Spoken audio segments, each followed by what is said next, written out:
Welcome to the Deep Dive. Today we're tackling a really big question. What does it actually take to build a career in banking and finance that's not just successful right now, but, genuinely future-proof? Right. And we're moving beyond that old idea of just like climbing a ladder. It's much more dynamic. Exactly. It's this sort of multidimensional progression. And to help us unpack this, we're looking at insights from Dr. Pooyan Ghamari. He's a Swiss economist, founder of the Aliand platform. And his background is pretty extensive: macroeconomics, real estate, international finance. He advises governments, big institutions, Mhm.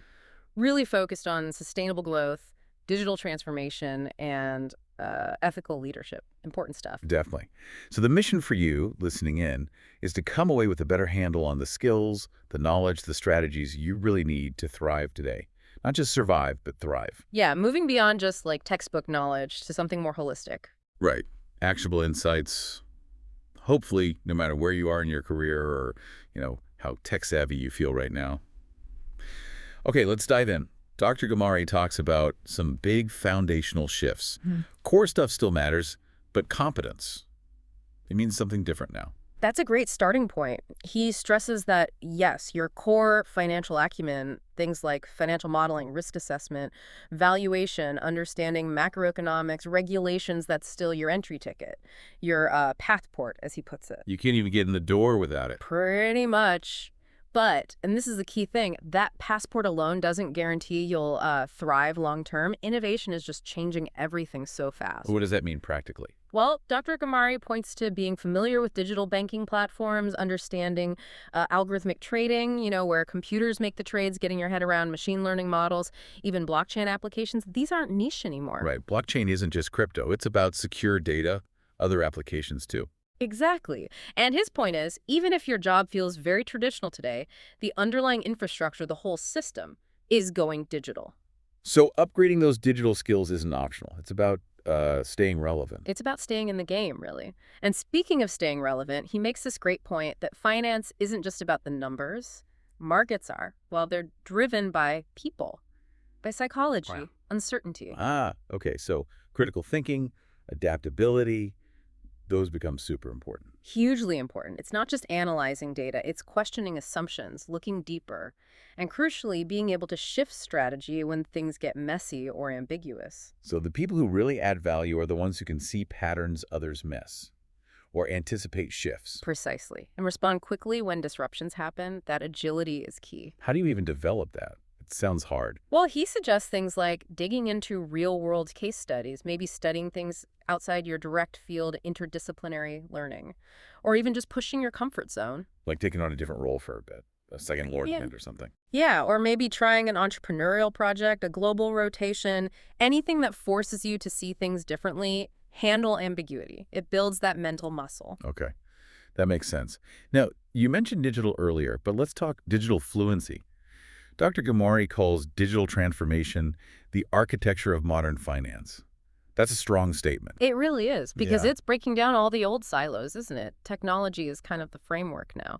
So if you can harness data analytics, use programmatic tools effectively, engage clients digitally, you've got a serious advantage. And it's not just using software, is it?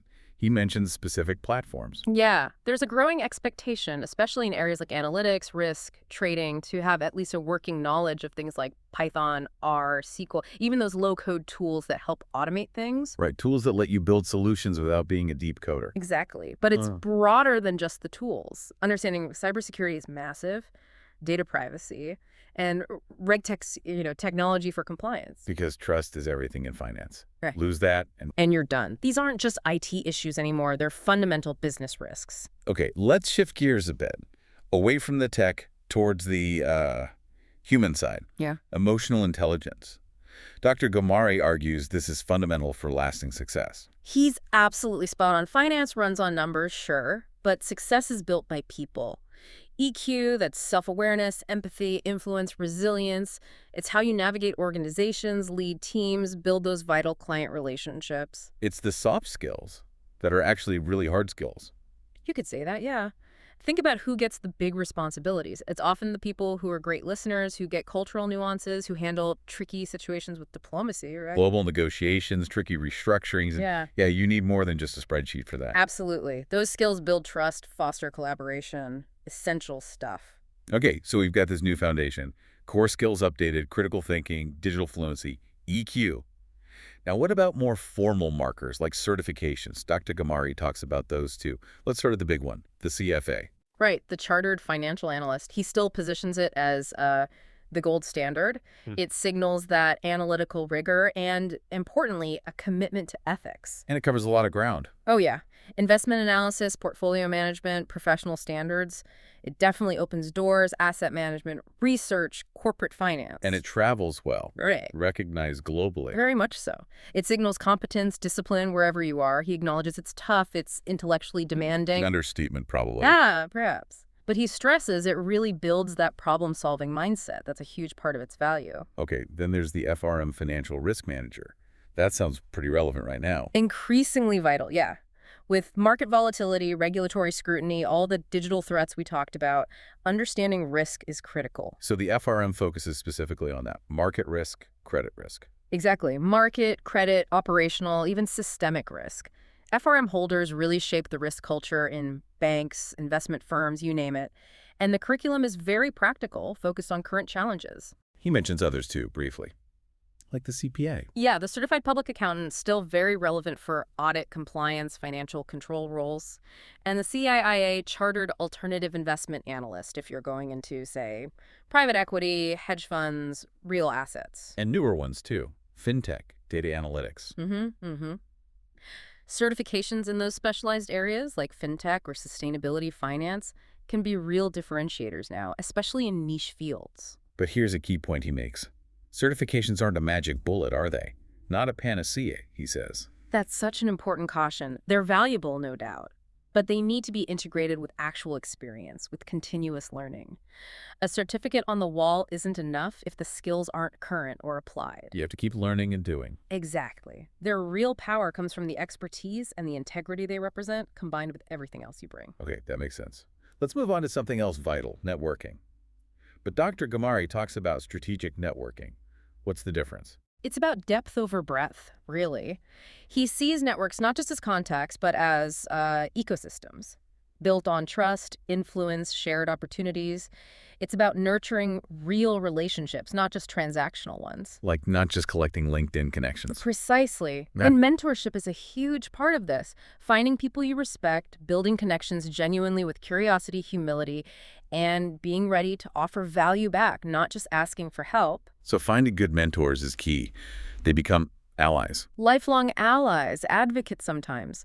Their guidance can be invaluable navigating a complex industry. What about more formal networks? Industry associations. Yeah, he highlights those too. Things like the CFA Institute, JRP for risk professionals, local banking groups, fintech forums. What's the benefit there? Just conferences? It's more than that. Access to learning, sure, but also leadership opportunities, getting different perspectives, maybe global ones. He suggests getting involved, volunteering, contributing, not just attending.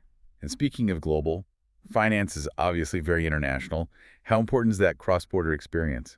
Hugely important, according to Dr. Ghamari.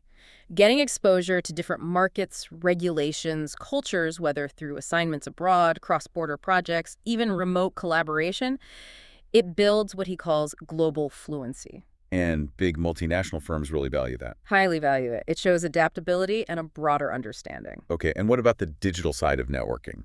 LinkedIn, online groups. That's a strategic asset now, not just a passive profile. He advises actively curating your online presence to reflect your expertise and goals. So sharing insights, joining discussions. Yeah, contributing thoughtfully, publishing your own take on things, engaging. These online communities are actually becoming big sources of opportunities and thought leadership. You need to be part of the conversation. We keep coming back to learning. Dr. Ghamari really hammers this point about continuous learning, doesn't he? Says it's the only sustainable advantage. He absolutely does, because the shelf life of technical knowledge and finance is just shrinking so fast. Markets change, regulations shift, technology disrupts. You can't stand still. So successful people are just constantly learning. Relentless learners, he calls them. Proactively seeking out new areas, upskilling, embracing that growth mindset. It's not just something you do now and then. What does that look like? More degrees? Online courses? It could be any of those. Yeah. Advanced degrees, MOOCs, executive education, sure. But also just self-directed study, reading up on digital assets, climate finance, behavioral economics, whatever is emerging. And it's not just about formal courses, is it? He mentions curiosity. Right, that personal drive to explore and understand beyond what's required. That's what fuels real innovation and adaptability, he argues. Institutional learning plus personal curiosity. Okay, so you've got the skills, the network, the learning mindset. How do you actually make an impact? Translate it all into results. That's the critical link. Technical skill is great, but it has to lead somewhere. Actionable insights. Whether you're advising a client, structuring a deal, managing a portfolio, the value comes from execution. Turning information into advantage. Exactly. He suggests actively seeking projects where you can see and ideally measure the outcome of your work. That makes it real. And finance is tough. Setbacks happen. How does resilience fit in? It's fundamental. Deals fall apart, markets tank, risks blow up. It happens. Dr. Ghamari stresses that long-term success isn't about avoiding failure. It's about learning from it, adapting, and persisting. Seeing it as a lesson, not a judgment. Precisely. Dust yourself off, figure out what went wrong, and keep going. Easier said than done, sometimes, but crucial. And finally, under application, ethical leadership seems more important than ever. Absolutely paramount. There's increasing demand for transparency, responsibility, sustainability, ethical lapses. They can destroy careers, reputations, Right. even to damage the whole system. So building a career on integrity isn't just nice to have. It's foundational. Stewardship, responsibility, a sense of duty. That's what builds lasting trust.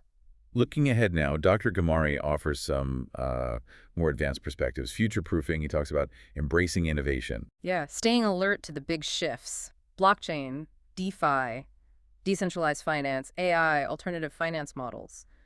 Understand what's happening. And try to bridge the old and the new. That's the sweet spot, he suggests. If you can master both the legacy systems and understand these emerging paradigms, you'll be incredibly valuable. What about specialization versus being a generalist? Is it better to go deep or broad? He talks about finding a balance. Develop a core, deep expertise, definitely, but stay adaptable enough to shift maybe across sectors, regions, technologies. He likes the idea of T-shaped professionals. Deep in one area, but broad across others. Exactly. That combination makes you more resilient, less likely to be disrupted by change in just one narrow field. And he ends this section with a point about impact, not just income. Yeah, suggesting that maybe the ultimate measure of career success isn't just your salary, but the positive difference you make for clients, for the market, maybe even for society. So choosing roles or companies that align with your values. Right. Things like sustainable finance, financial inclusion, responsible investing. These aren't just trends, they're shaping the future. Being part of that positive impact is perhaps the real long-term win. So bringing this all together, Dr. Ghamari's message seems to be that a great career in finance today is much more than just credentials or time served. Much more. It's defined by that continuous learning, strategic networking, your adaptive expertise, and fundamentally, ethical leadership. The best people aren't just technical wizards. They're visionary, resilient. And human-centered. He frames your career journey as this evolving tapestry. Ambition, skill, experience, values, all woven together. And the ultimate goal? To become not just a steward of capital, but, as he puts it, a builder of trust and opportunity. That's a powerful thought. It really is. Well, thank you for taking this deep dive with us into the future of banking and finance, drawing on Dr. Ghamari's insights. Hopefully for you listening, some of these areas really resonated with your own career path or aspirations. And maybe here's a final thought for you to chew on. With everything changing so fast in finance, what's one skill that seems really traditional right now, but that you think will be fundamentally disrupted in, say, the next 5 years? And crucially, what new skill might rise up to replace it? Something to ponder. Definitely. And if you want to explore these ideas further, check out the Allen platform or Dr. Ghamari's other work. He clearly has a lot more to say on these topics. Absolutely. Until our next deep dive, keep learning and keep building that future-proof career.